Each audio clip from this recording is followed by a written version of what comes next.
नमस्कार। आज हम मानव इतिहास के उस सफर को समझने वाले हैं जिसने सच में सब कुछ बदल दिया। ये एक ऐसा बदलाव था जिसने हमें लाखों साल के घुमंतू शिकारी जीवन से निकालकर एक जगह बसने वाला किसान बना दिया। और ये सिर्फ जीने के तरीके का बदलाव नहीं था, बल्कि ये तो पूरी इंसानियत की एक नई शुरुआत थी। तो चलिए इस कहानी की शुरुआत करते हैं 20 लाख साल पहले से। इसी उपमहाद्वीप में हमारे शुरुआती पूर्वज रहते थे, जिन्हें हम आज कहते हैं आखेटक, खाद्य संग्राहक, मतलब शिकारी और भोजन इकट्ठा करने वाले। उनकी जिंदगी आप समझिए एक कभी ना खत्म होने वाला सफर थी, एक जगह से दूसरी जगह लगातार चलते रहना। पर सवाल तो ये है कि आखिर ये लोग हमेशा घूमते क्यों रहते थे? ऐसी क्या वजह थी कि 20 लाख सालों तक इंसानों का कोई पक्का घर ही नहीं था? इसका जवाब ना उनकी जिंदगी की जरूरतों में ही छिपा है। तो चलिए इन कारणों को थोड़ा और समझते हैं। देखिए, उनके इस घुमंतू जीवन के पीछे मुख्य रूप से 4 बड़ी वजहें थीं। पहला, रिसोर्सेज की कमी। अगर वो एक ही जगह पर ज्यादा दिन रुक जाते तो वहां खाने पीने के लिए पौधे, फल और जानवर सब खत्म हो जाते। दूसरा कारण था शिकार का पीछा करना। अब हिरण और मवेशी जैसे जानवर चारे की तलाश में घूमते थे, तो जाहिर है शिकारियों को भी उनके पीछे पीछे जाना ही पड़ता था। तीसरा, सीजनल खाना। अलग अलग मौसम में फल पौधे अलग अलग जगहों पर रुकते थे, तो उनकी तलाश में घूमना जरूरी था। और चौथा, सबसे जरूरी कारण था पानी। जब सूखे मौसम में झीलें और नदियां सूख जाती तो पानी की तलाश उन्हें नई जगहों पर ले जाती थी। अच्छा, तो हमें ये सब पता कैसे चला? ये सारी जानकारी हमें उन जगहों से मिलती है जहां हमारे पूर्वज रहा करते थे। पुरातत्वविद, मतलब आर्कियोलॉजिस्ट्स, इन्हें पुरास्थल कहते हैं। जैसा कि इस नक्शे में देख सकते हैं, ऐसे कई पुरास्थल नदियों और झीलों के किनारे मिले हैं, जो पानी के महत्व को साफ साफ दिखाता है। तो सवाल ये है कि ये शुरुआती इंसान इतने मुश्किल माहौल में आखिर जिंदा कैसे रहते थे? उन्होंने अपने दिमाग और हुनर का इस्तेमाल करके कुछ बेहतरीन औजार बनाए और कुछ ऐसी खोजें की जिन्होंने जिंदगी ही बदल दी। और इन खोजों को समझने के लिए ना पुरास्थल शब्द बहुत ज़रूरी है।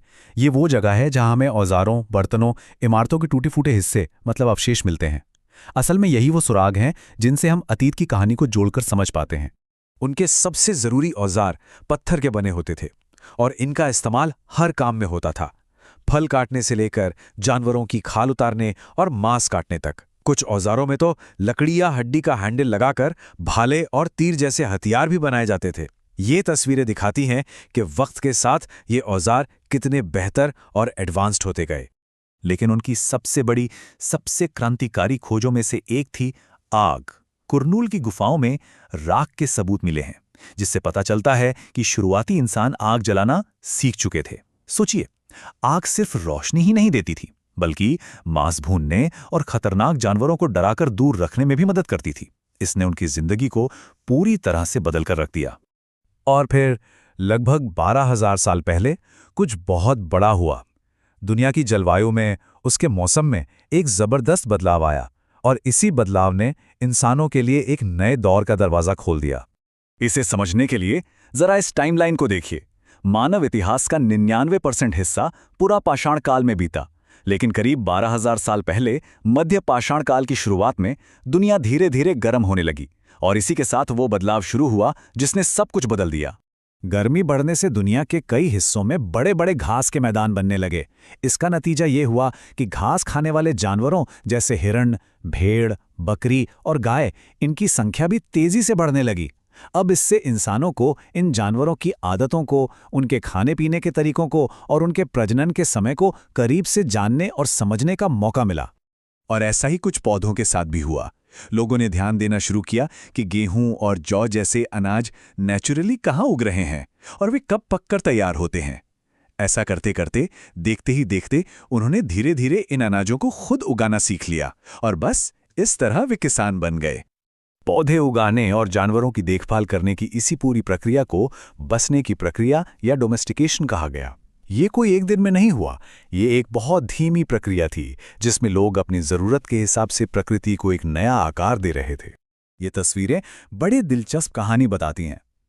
लोगों ने उन जानवरों को पालने के लिए चुना जो थोड़े शांत स्वभाव के थे, कम आक्रामक थे। इसका नतीजा ये हुआ कि पीढ़ियों के बाद पालतू जानवरों के दांत और सींग उनके जंगली पूर्वजों के मुकाबले छोटे होते गए। इन सुअरों के दांतों के बीच का फर्क इसी बदलाव का जीता जागता सबूत है। तो इस नए युग की कुछ पहली और सबसे जरूरी बातें क्या थीं? सबसे पहला पालतू जानवर था कुत्ते का पूर्वज। सबसे पहली फसलें थीं गेहूं और जौ, और सबसे पहले पाले गए जानवरों में शामिल थे भेड़ और बकरी। खेती और पशुपालन ने इंसानों की जिंदगी पर बहुत गहरा असर डाला, और इसका सबसे बड़ा, सबसे जरूरी नतीजा था एक जगह बस जाना। इसका लॉजिक बहुत सीधा था। जब कोई बीज बोता है तो उसे फसल पकने तक इंतजार करना पड़ता है ना? इस दौरान पौधे की सिंचाई करनी पड़ती है, उसे जानवरों और चिड़ियों से बचाना पड़ता है। इस पूरी प्रक्रिया ने लोगों को एक ही जमीन से बांध दिया, और 20 लाख सालों का घुमंतू जीवन आखिरकार खत्म होने लगा। लेकिन एक जगह बसने से नई परेशानियां भी सामने आईं।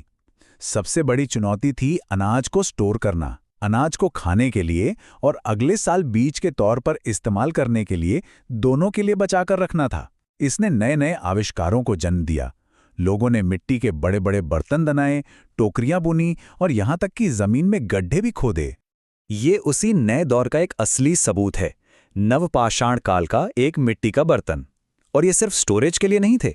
जल्द ही लोगों ने इनमें खाना पकाना भी शुरू कर दिया, और इसी के साथ चावल, गेहूं, दाल, ये सब उनके खाने का एक अहम हिस्सा बन गए, जो आज भी हमारी थाली में मौजूद हैं।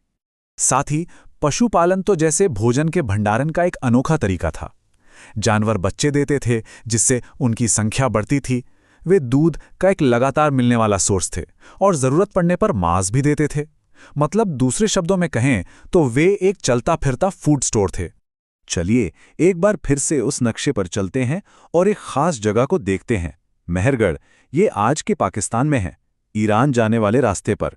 मेहरगढ़ शायद उन पहली जगहों में से एक है जहां लोगों ने सबसे पहले जौ और गेहूं उगाना और भेड़ बकरी पालना सीखा था।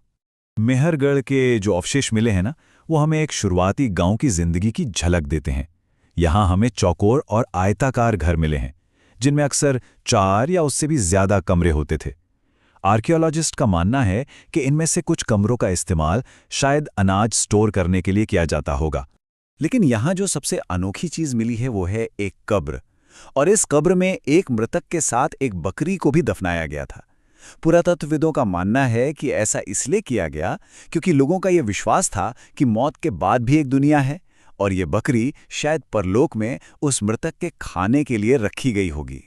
तो आखिरी सवाल यही है, परलोक के लिए भोजन। जरा सोचिए, ये छोटी सी खोज हमें हमारे पूर्वजों की सोच के बारे में कितना कुछ बताती है। ये दिखाता है कि खेती ने सिर्फ उनके जीने का तरीका नहीं बदला, बल्कि इसने उनके जीवन, मृत्यु और उसके बाद की दुनिया के बारे में जो उनके गहरे विश्वास थे, उनको भी एक नया आकार दिया।